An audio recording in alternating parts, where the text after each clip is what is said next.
tal? Muy buenas tardes, soy Héctor de Mauleón, le agradezco que nos acompañe nuevamente en una emisión del Foco.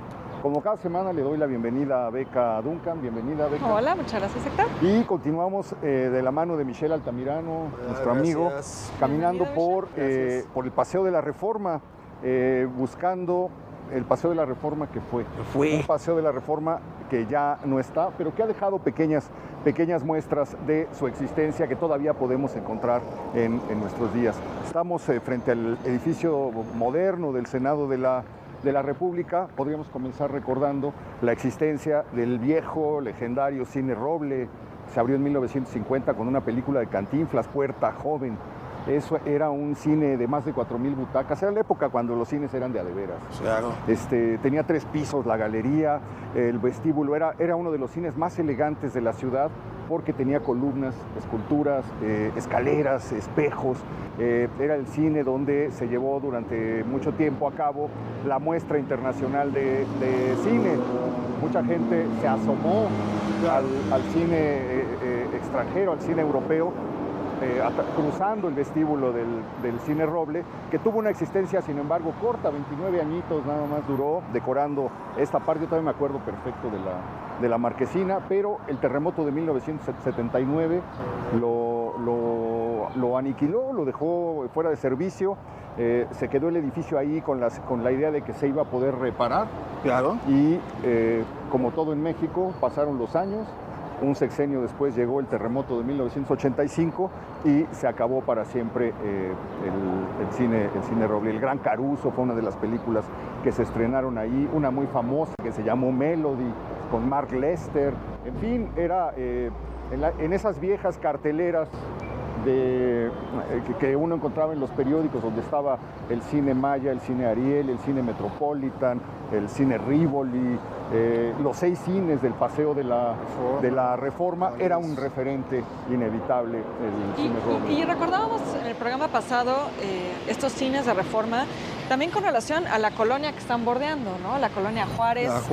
Ahorita hablábamos de la zona rosa fuera del aire, Michelle, pues que realmente no es fortuito ni es sorprendente que fuera en este Paseo de la Reforma donde encontráramos pues ya la tradición había un gusto, del cine, una cultura, ¿no? Una cultura del cine.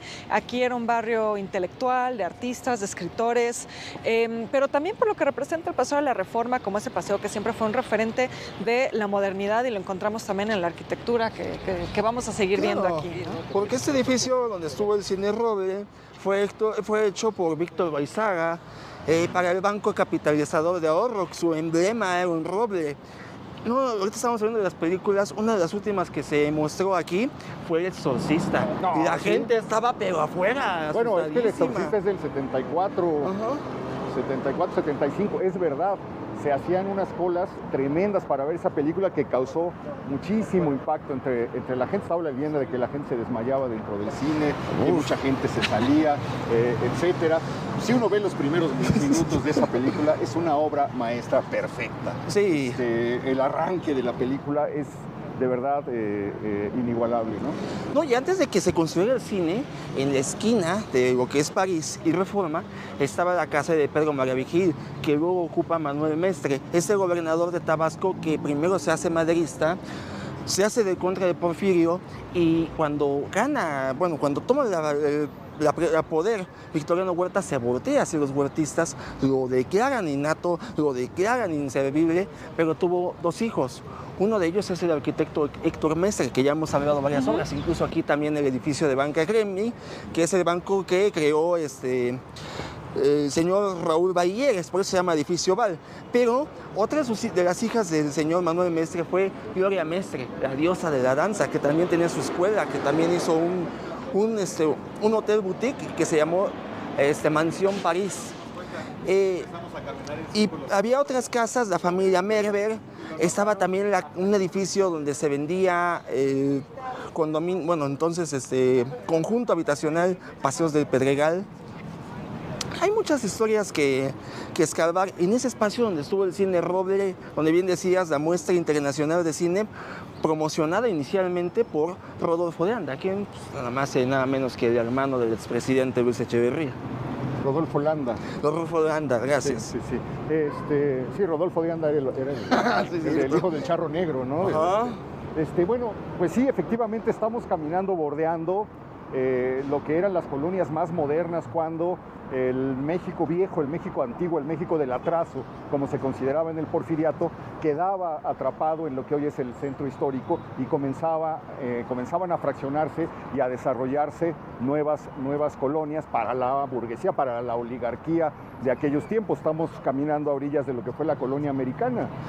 Inicialmente a la que Juárez le cambia, a la que Porfirio Díaz le cambia el nombre por Colonia Juárez, y estamos enfrente de otro de los desarrollos que surgieron tras la extensión del paseo, la construcción del Paseo de la Reforma, que es la colonia Cuauhtémoc. Entonces ahí se van asentando una serie de residencias que expresaban los anhelos de progreso del régimen porfirista. Ya estamos llegando a una de ellas, de hecho. Estamos aquí, exactamente, la casa de don José Gargollo, el esposo de Alicia Rivas Mercado, la hermana de Antonieta, un empresario pues, de los que se beneficiaron durante el régimen porfiriano con la construcción de todo, ¿no? Banca, hoteles, ferrocarriles, hoteles.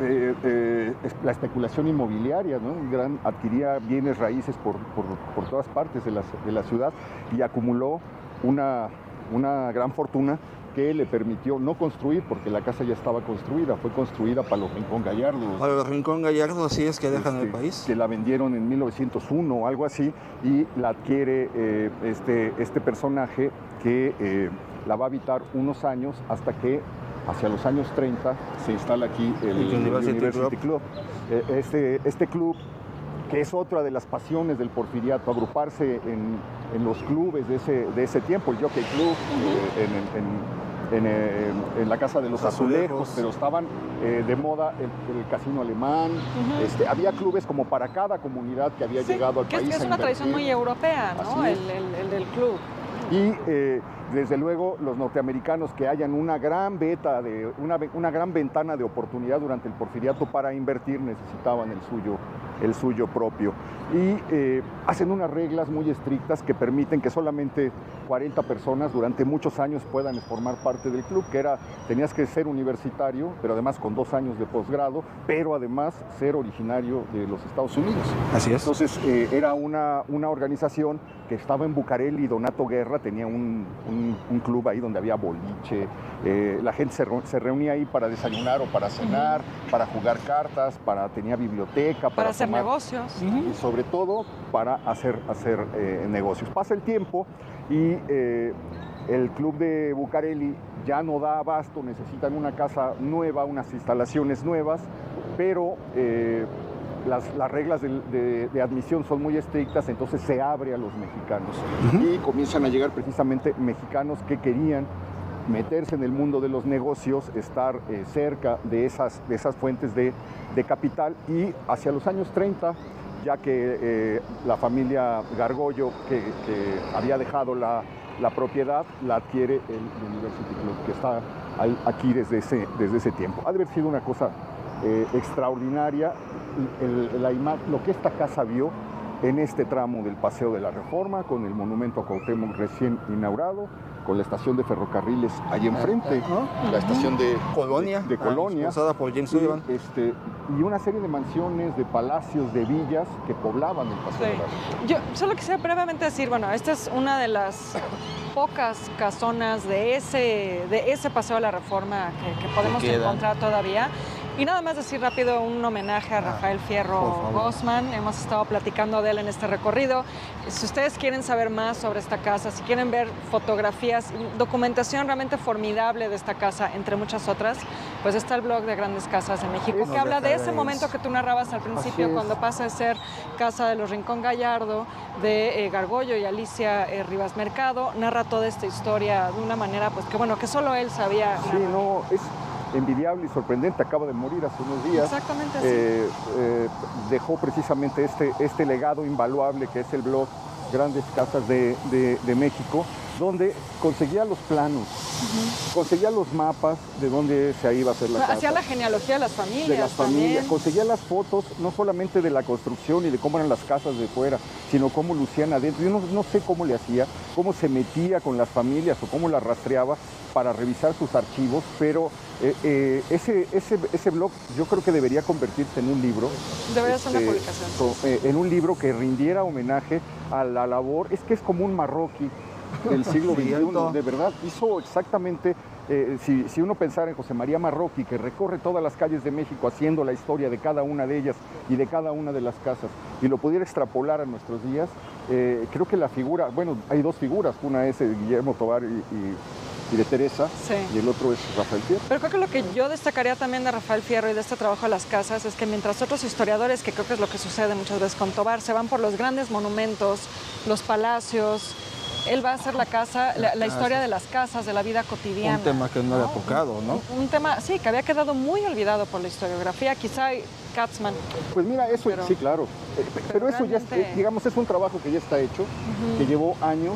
Ahí están las fotos, ahí está la investigación, ahí están los textos espléndidos, su manera tan amena y tan atractiva de narrar la historia de las grandes casas de México, que debería reunirse en un libro con grandes fotografías, etcétera. Si tuviéramos autoridades culturales, ya lo estaría alguna institución procesando o sacando. Tal vez alguna editorial se debería interesar, pero creo que es algo que no debe quedar perdido ahí en el ciberespacio. Creo que es algo que se debe materializar y que se debe divulgar. Siempre quisimos, Beca, invitarlo al programa, que nos guiara, etcétera, y pues se adelantó, se fue prematuramente. Y nos están marcando un corte, así que volvemos en un momento más. Gracias, Michelle.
estamos de vuelta en Paseo de la Reforma, caminando con Michelle Altamirano, frente a la Casa Gargollo, la vieja, antigua Casa Gargollo. Esta calle se llamaba Fuentes Brotantes. Fuentes Brotantes, así es. Me vino a la cabeza dos historias que tienen que ver con esta casa, por eso me quise detener. La primera es que Gargollo era un coleccionista desorbitado de antigüedades. Claro. Andaba por todo el mundo y por toda la ciudad tratando de comprar lo que pudiera. Dicen que en el sótano de la casa era un verdadero museo, y encontró las puertas de la Real y Pontificia Universidad de México, que había sido demolida por órdenes de Justo Sierra en 1910. ¿Cierto? Consiguió las puertas y están adosadas como lambrines, colocadas hoy en uno de los salones, donde dicen que está también la mesa de billar de Maximiliano de Habsburgo. Y la segunda es que, como era muy católico, en los años de la persecución religiosa había hecho un cuarto secreto como para esconderse. Dicen que había como una especie de cava, y corrías las botellas o la cava hacia la izquierda sobre unos rieles, se abría una puerta de metal donde había un pequeño cuarto con una cama, un lavabo, algunas cosas y un respiradero.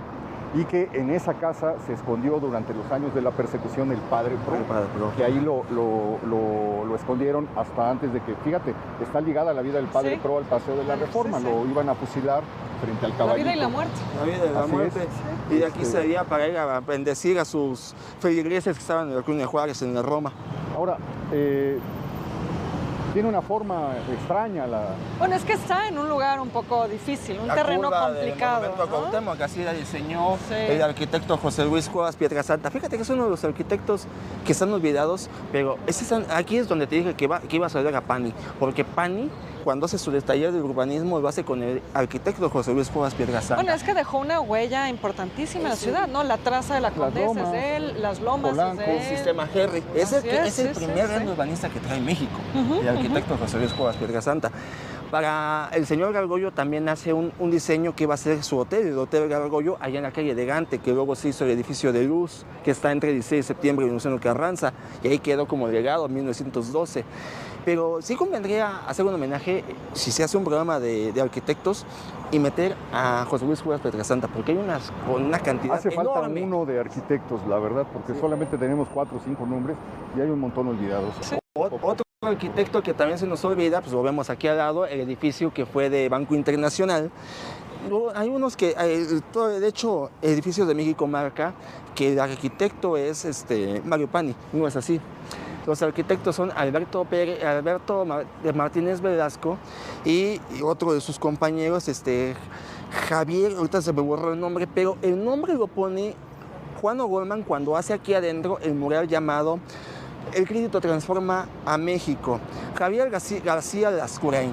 Y claro. Es un mural grande, donde recapitula toda la historia de México, todas sus pasiones, su pasión por Michoacán, su pasión por el Valle de México, que se lo llevaron de aquí en el 2006, en un 21 metros y 3 metros de alto, 10 horas de traslado hacia la nueva sede. Lo vamos a encontrar ahora en la sede del Ángel.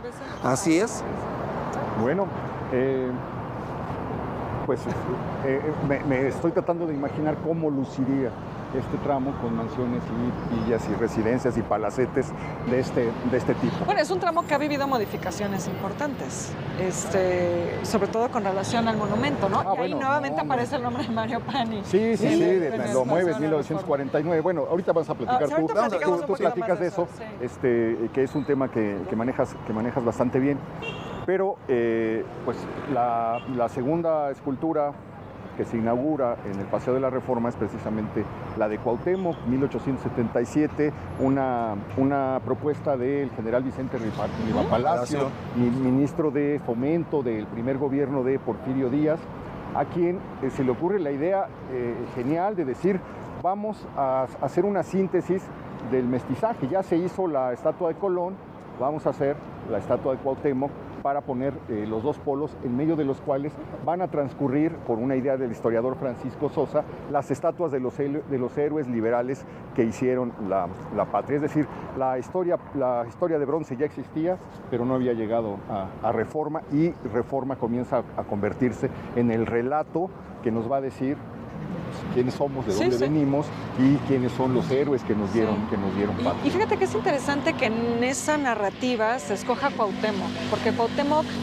se ha vuelto como un símbolo de la resistencia indígena, ¿no? Entonces, por un lado tienes la colonización, porque no hay que olvidar que Colón no está solo, está rodeado de los frailes que llevan a cabo la evangelización. ¿No? Entonces es la colonización no solo del territorio, pero también de las almas de los mexicanos y pues la resistencia indígena de ese pueblo que se rehusó a ser sometido en un principio, ¿no? Entonces es interesante el diálogo visto con ambas perspectivas. Sí.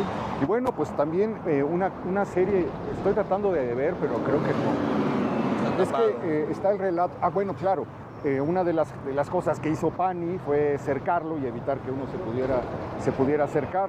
No solo lo movió, creo que estaba unos metros para acá. Sí, lo movió, ¿no? Estaba aquí, lo movieron el cruce de Insurgentes y Reforma al centro. Y después lo echaron. Así es, cuando hacen el Metrobús lo mandan para claro, acá. Estaba en esta era la ubicación original. Sí. Lo movieron justo a la intersección de Reforma e Insurgentes, el 49, obra de Pani, y luego lo trajeron de regreso. Pero dice la versión esta de que el modelo del Cuauhtémoc es el escritor Ignacio Manuel Altamirano. Sí. Eso me parece, Arturo Arnaiz Cifré es el que da la versión de que es Altamirano quien posa pero pues no se parece, la verdad. No, bueno, también lo vemos de muy lejos. Quienes lo conocimos muy bien y lo hemos tratado, no le hallamos. Pero bueno, está ese dato interesantísimo.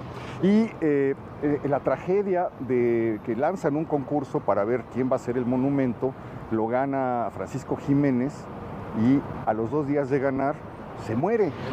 Y entonces el que del proyecto abierto, queda el proyecto ya ganador, decidido que ese va a ser, pero el autor ha fallecido. Y entonces es Ramón Agea, me parece, el que toma el relevo, y el escultor Miguel Noreña.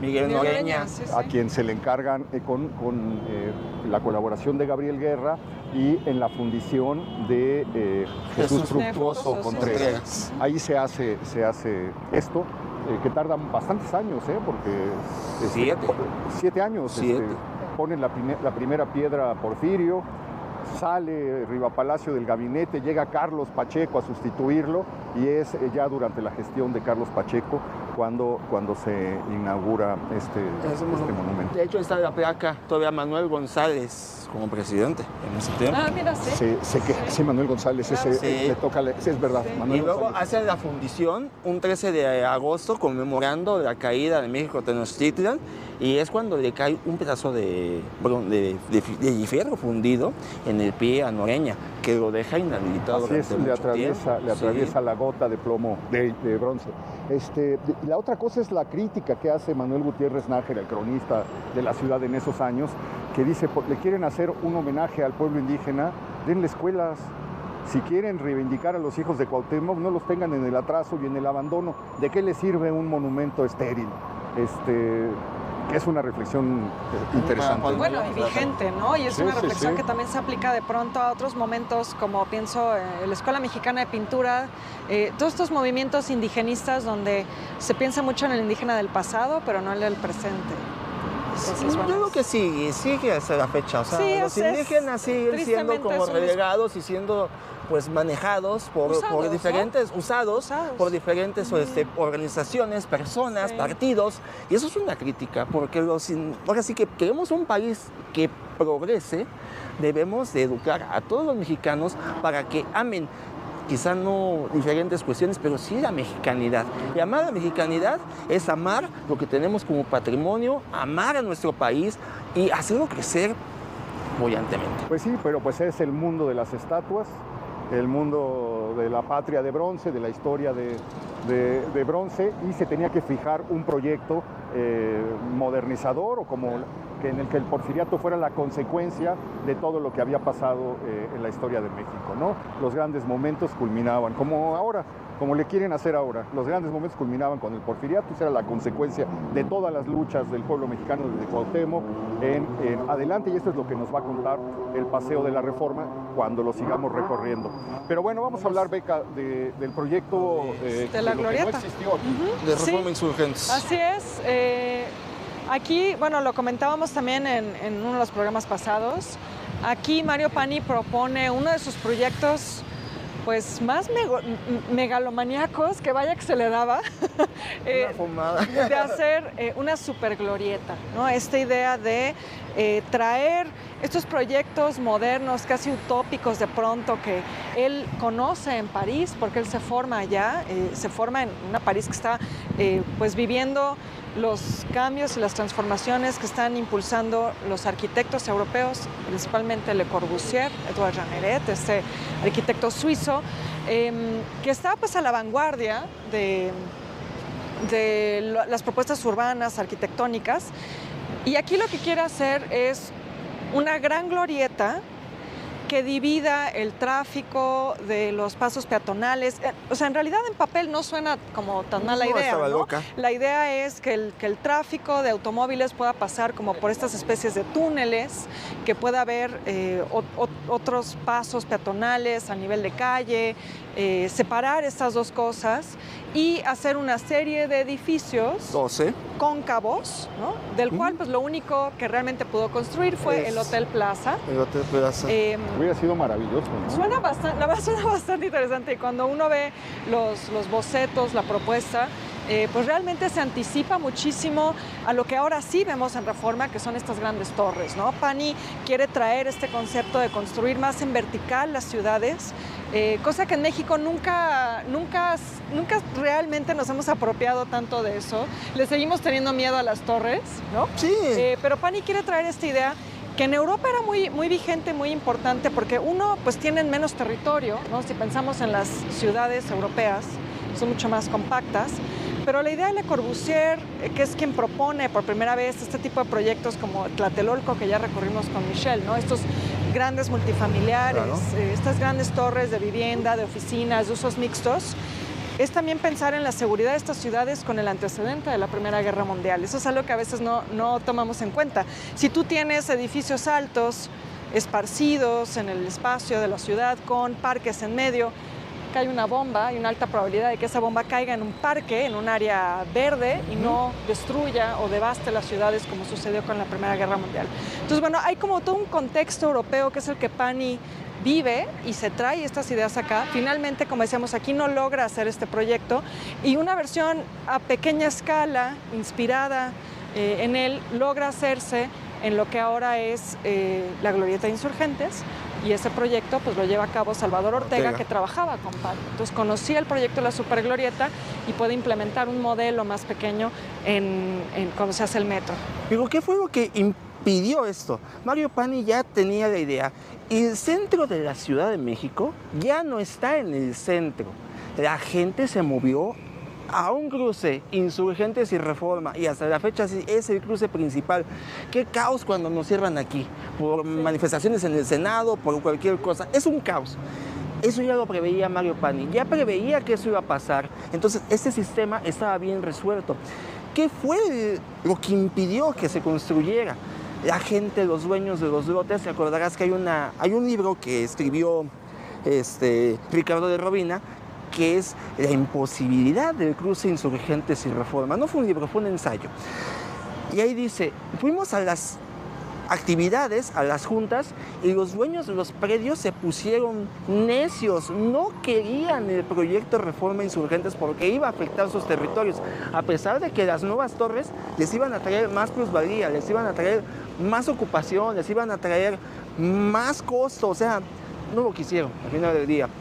Pero como esto ya era el centro de la nueva Ciudad de México, lo que hicieron fue, llamamos a Sordo Madaleno, y hay un segundo proyecto de Sordo Madaleno que es resolver igualmente este crucero. No sé si lo has visto. Sí. Entonces ahí cambió la cosa. Y también otra de las cuestiones, y ahorita estamos aquí junto al Hotel Continental, es otro también de los proyectos de realce del cruce Insurgentes y Reforma, cuando se decían es que esto es el centro, ese es el cruce más importante, tenemos que poner uno de los hoteles más importantes, y lo trae Conrad Hilton, de la mano de Miguel Alemán, porque también tenemos que decir que Miguel Alemán primero hizo un Hotel Continental, que es donde está ese edificio horrendo de Levi Bresaria, que es la CFE, y luego construye aquí en la esquina, con el apoyo de Conrad Hilton, el Hotel Continental 1955. Lo inauguran en el 57, pero cae el sismo del 57 y ahí viene pues el antecedente de la muerte, ¿no?, de este hotel. Y pues todos los personajes que por él pasaron hasta el 85. Aquí fue Marilyn Monroe. Aquí... No, bueno. Oye, aquí sí sabes quién fue uno de los... Se presentaba Olga Briskin, claro, envuelta en una boa, con su violín en el... ¿Cómo se llamaba? El Belvedere. Ah, el Belvedere, caray.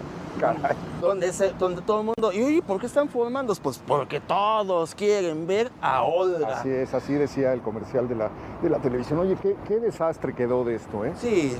Es una esquina, un cruce horrible, tomando en cuenta que es la columna vertebral de la ciudad, la avenida Insurgentes, y el paseo elegantísimo de la Reforma. Queda una cosa de desolación, de todo a medio terminar, mal hecho, pegostes, masacotes ahí puestos, y esto que lleva 41 años en ruinas. No hemos contado otro secreto que tiene el Hotel Continental. ¿Sabes quién fue durante 7 años uno de sus bellboy y que se ganó un cuerpo formidote aquí trabajando?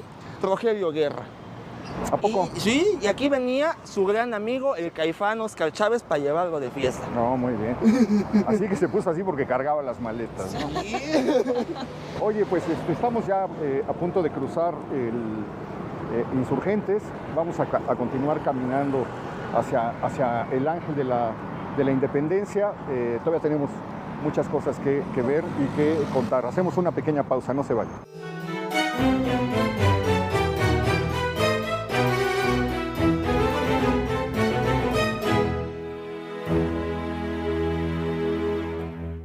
Leer y escribir es mucho más.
continuamos caminando con Michelle Altamirano por el Paseo de la Reforma.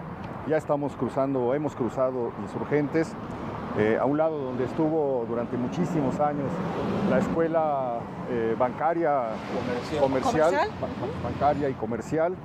Yo recuerdo un edificio de estilo neocolonial en la mera esquina que duró muchísimos años, y hoy lo que llama la atención es la destrucción y la serie de proyectos fallidos que hay en este tramo. Uno encuentra por todas partes lotes baldíos donde antes hubo algo, ya no me acuerdo ni qué, y donde comienzan a surgir toda clase de edificios sin armonía ninguna, incluso asaltando o opacando construcciones de los años 40, 50 que siguen por ahí perdidas en algunos lugares. Pero hay unos edificios que se salvan, ¿no? Claro. Y este a ti, Michelle, te gusta bastante. Pues es que, o sea, siempre el ingeniero fue Leonardo Sivart.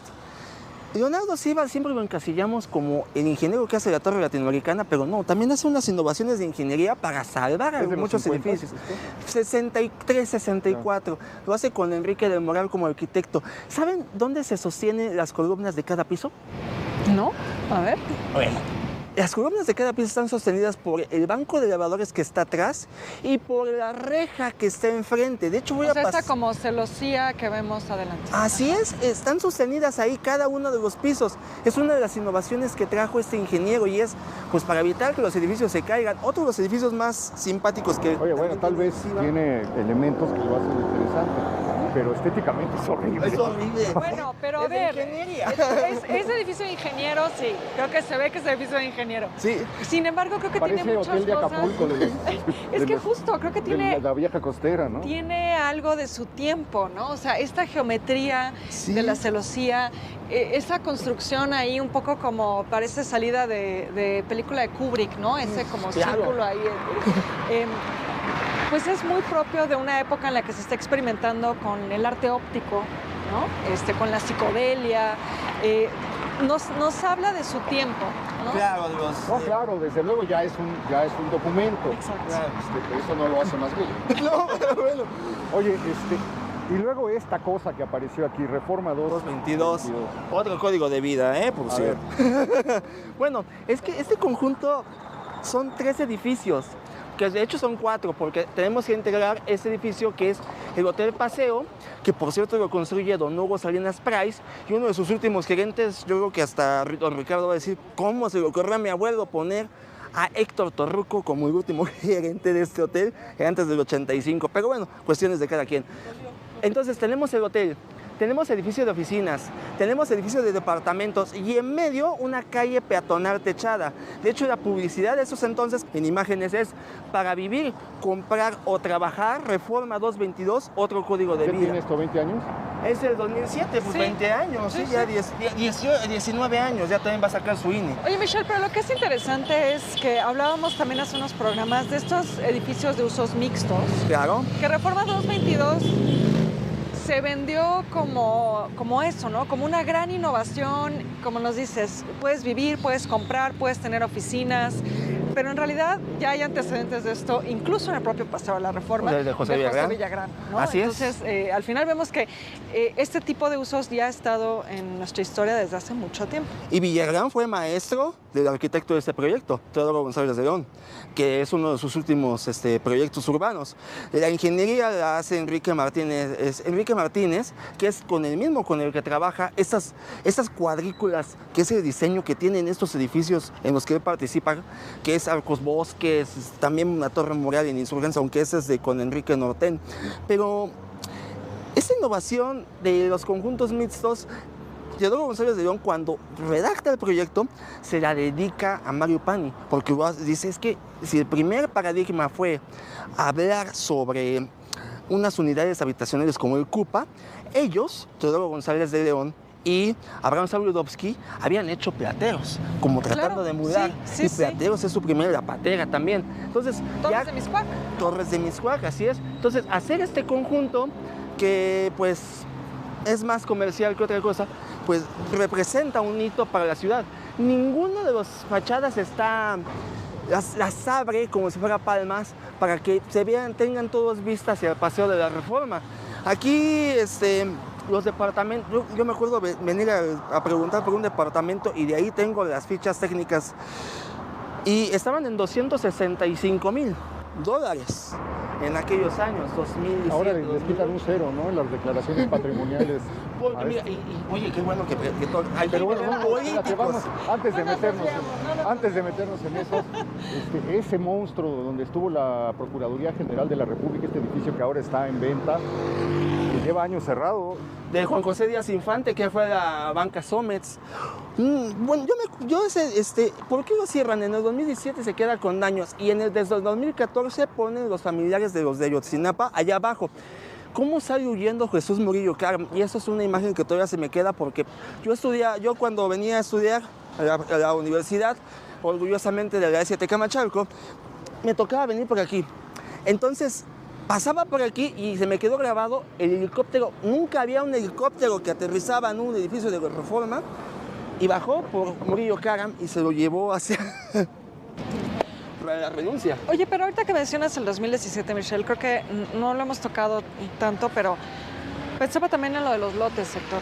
Los sismos han marcado también la historia del Paseo de la Reforma y de su arquitectura, ¿no? Y hablamos, claro, el Ángel. Sí.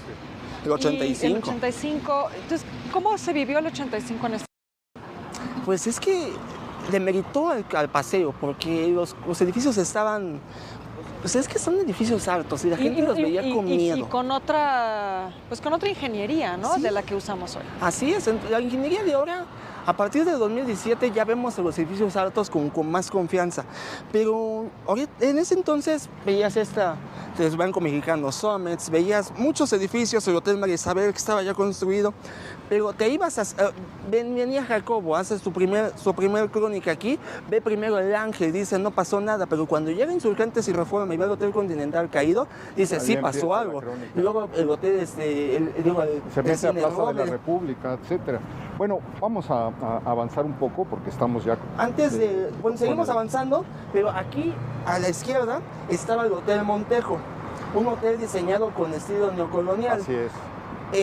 En la parte superior, en un salón que había decorado Arturo Pani, que también era decorador. Sí, que era diseñador hermano Mario Pani, más olvidado que su hermano famoso. Así es. Pero de una gran popularidad, sobre todo sus muebles, un gran diseñador. Muy buenos muebles. De mobiliario. Tenía su tienda aquí en Niza. En la parte superior existía un salón que se llamaba Villa Fontana. Y se sentaban a tocar unos violinistas que de pronto empezaron a grabar discos y a dar vueltas por todo el mundo. Los violines de Villa Fontana. Los violines internacionales de Villa Fontana, aquí nacieron. ¿Y cuándo desapareció ese hotel? En el 2007, no pudo competir con la modernidad de los hoteles. 20 años también. Ajá. Bueno, llegamos a la tercera glorieta de Reforma, la vieja glorieta de La Palma. Perdió la ciudad una palma centenaria que la había acompañado en una glorieta donde iba a estar Colón, iba a estar Cuauhtémoc y se había pensado hacer un monumento dedicado a Hidalgo. Nunca se llegó a un acuerdo, pero mientras tanto se sembró ahí una palma rodeada de otras palmas, de otras pequeñas palmas que no duraron, le llamaban la glorieta de las palmas, no duraron todas, duró solamente una que atravesó. Dicen que la sembró Miguel Ángel de Quevedo en 1907, entonces atravesó todo el siglo XX, comenzó a avanzar a lo largo del siglo XXI y cuando llegó la plaga esta, en tiempos de la pandemia, que se cerró la ciudad, se cerró la oficina de parques y jardines, nadie la atendió, no se destinaron recursos para pensar que algo le estaba pasando a este tipo de árboles de la ciudad, y vino la gran masacre de palmeras de la Ciudad de México, en Polanco, en la del Valle, en la Narvarte, en Lanzures. Paseo de las Palmas, que ya no tiene palmas. Paseo de las Palmas, y de este modo, después de más de un siglo de decorar esta esquina, se fue. Las Palmas, hay toda una discusión de cuándo llegaron, ¿no? La calle de Palma, en el centro histórico, se llama de ese modo según Vallarispe porque en el siglo XVI hubo una casa en cuya barda sobresalía una palmera, una palma, la gente le llamaba la calle de la Palma, tiraron la casa, tiraron la palma, todavía en el siglo XVI, pero el nombre llegó hasta nuestros días. Y pues están las distintas versiones, que fue Obregón el que las trajo para recordar el paisaje de Sonora, el que quiso sembrar. Eso es bonito, ¿no? Sí te lo imaginas bueno, perfectamente. Y la otra dicen que es un proyecto de alemán, que al visitar Hollywood y ver todo eso, en tiempos en el que estaba estallando esta corriente neocaliforniana, etcétera, dijo, vamos a llenar la ciudad de Palmas. Así es. Bueno, pues llegamos al final de Las Palmas, se acabaron Las Palmas, casi todas Las Palmas, murieron 3,000 o no sé, una cosa pavorosa. Todo de verdad, San Antonio, que no atendieron y pusieron una huehueta. Ángeles González Gamio hizo una ponencia antes de quitar La Palma y dijo, esta glorieta no la tenemos que tocar porque así como le hacemos homenaje a los héroes, a los personajes, también tenemos que hacer un homenaje a la madre naturaleza. Así que por eso tiene que quedar. A mí me parece muy linda la idea entiendo que la solución de La Palma era algo temporal, ¿no? Pero me parece muy bonita la idad de que también los monumentos pueden ser árboles y pueden ser plantas y la naturaleza también puede ser un monumento. Fíjate, de hecho, uno de los requisitos que se hicieron o que se lanzaron para que se comenzara a urbanizar el Paseo de la Reforma fue que te condonaban el predial 10 años para que pudieras construir, pero te ponían una condición, que pusieras al frente jardín, para que se embelleciera y se engalanara el paseo, que bueno, está lleno de torres. No se cumplió ya. En algún momento se dejó de cumplir. Y bueno, Río Rin y Reforma, se me hace que ya no vamos a poder avanzar mucho, va a tener que continuar en un programa posterior, pero no podíamos dejar de detenernos frente a una de las pocas casas que sobrevivieron a la destrucción del paseo de la Reforma. La casa marcada con el número 245, una construcción completamente inusual, ¿no? La forma misma de la casa, cómo se remete para abrir paso a un jardín y otra construcción marcada por el estilo neocolonial. Sí, cierto. Gracias. La casa Guicha. Y aquí se ve lo que explicabas, Héctor, que estas casas tenían que tener este jardín arbolado a la entrada, ¿no? Sobre el paseo.